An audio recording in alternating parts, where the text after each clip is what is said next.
Mi nombre es Marely Maybelinda Messier y en este video les voy a hablar acerca de la hipertensión arterial.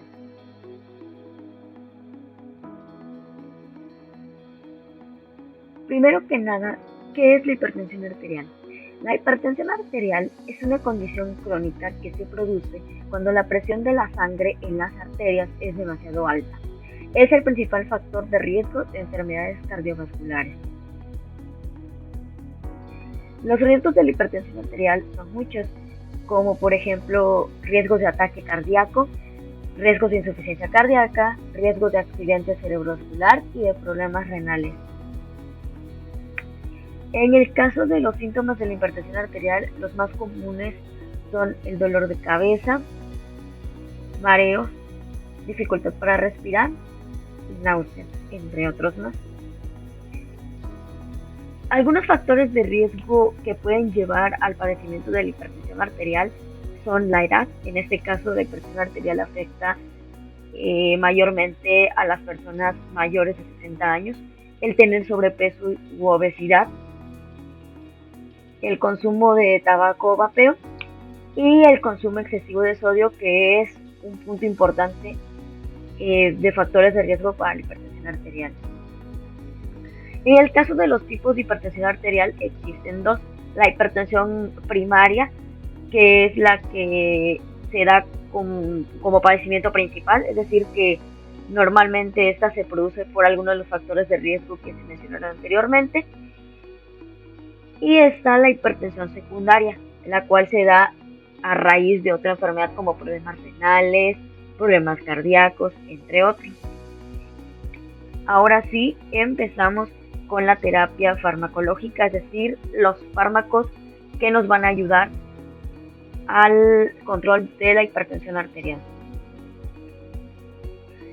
En la clasificación de fármacos antihipertensivos incluyen 5 clases de fármacos.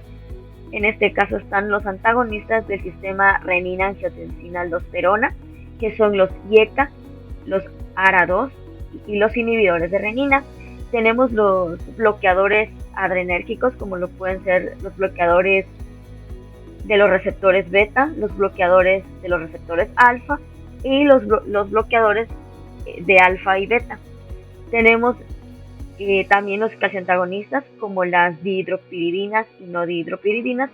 Tenemos los diuréticos, que se clasifican en tiacídicos, diuréticos de asa y ahorradores de potasio. Y también tenemos otro tipo de fármacos especiales, que son los vasodilatadores y los fármacos de acción central. En el caso de los IECAs, estos fármacos van a terminar con el cipril, como el benacepril, captopril, enalapril, entre otros.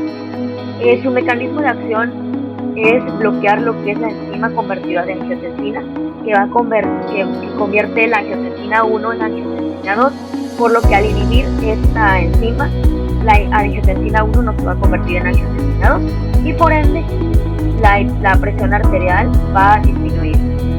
En el caso de sus efectos adversos se encuentran lo que es tos seca, hipercalemia, hiponatremia, hipotensión, angioedema, erupción cutánea, prurito, diarrea, cefalia, vértigo, fatiga o deterioro de la función renal.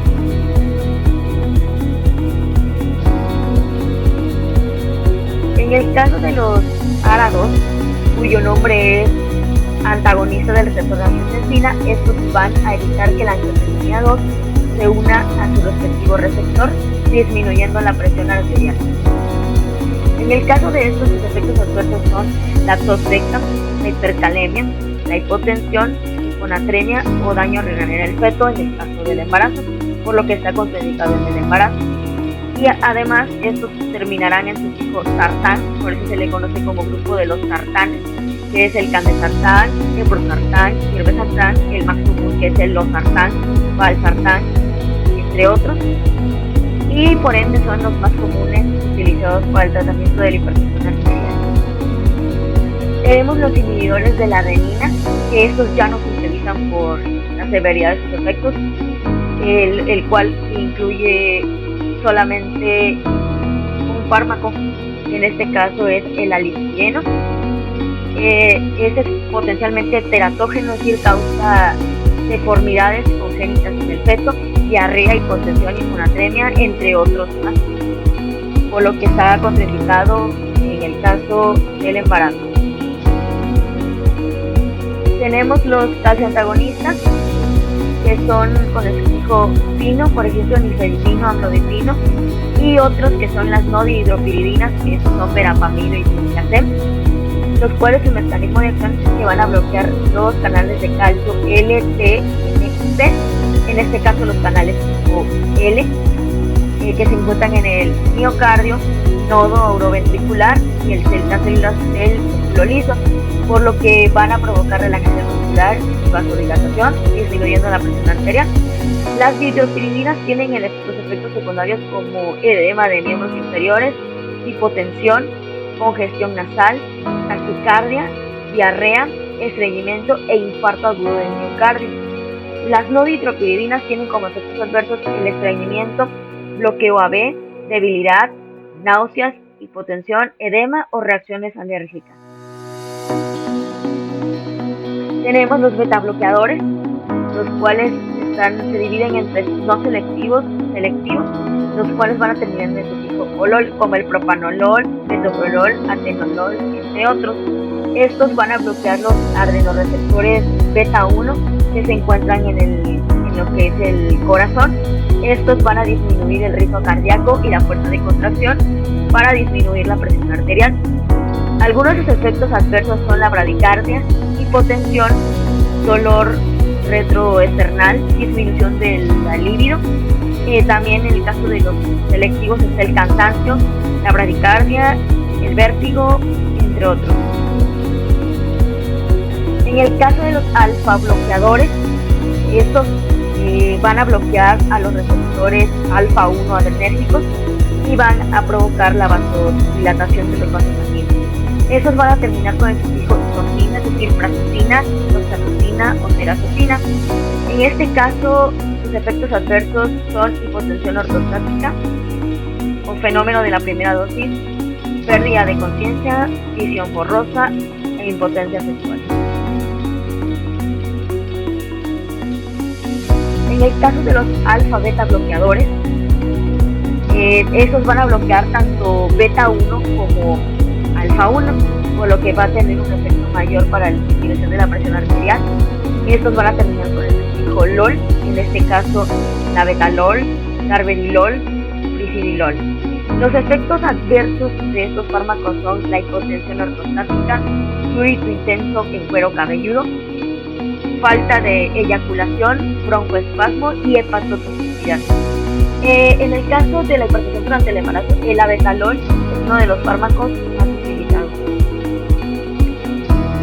Tenemos ahora los diuréticos, por ejemplo los diuréticos diacídicos, como por ejemplo la hidroclorotiazida y clortalidona, los cuales van a tener su lugar de actuación en la porción inicial del túbulo contorneado distal, y su mecanismo de acción va a ser inhibir la proteína cotransportadora ion sodio cloruro de la membrana luminal para disminuir lo que es la presión arterial. Tenemos como efectos adversos de estos fármacos hipercalemia, hiperuricemia o gota, hiperglucemia, hiponatremia e hipopotasemia, entre otros.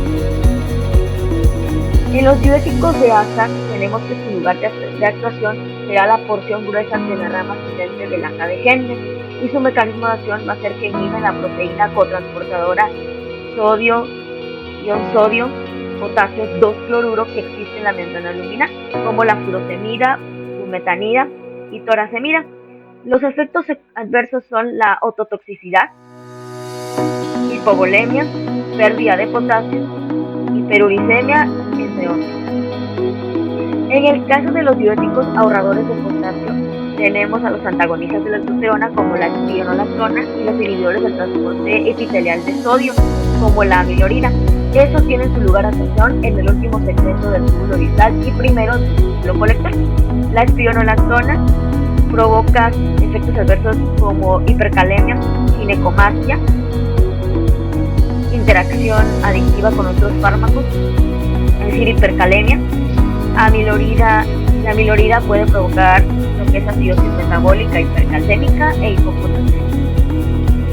Tenemos los fármacos de acción central central, que estos van a evitar la acción de la noradrenalina y van a disminuir la presión arterial, como la metildopa y la clonidina, cuyos efectos adversos son sedación, laxitud mental y alteración de la concentración mental, entre otros.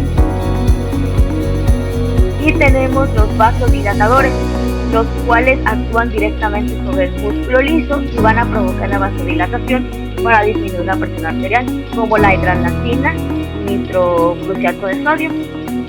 En este caso, sus efectos adversos son la taquicardia, retención de sodio y agua, cefalia, anorexia y afóresis, entre otros. Y eso sería todo por mi parte. Muchas gracias.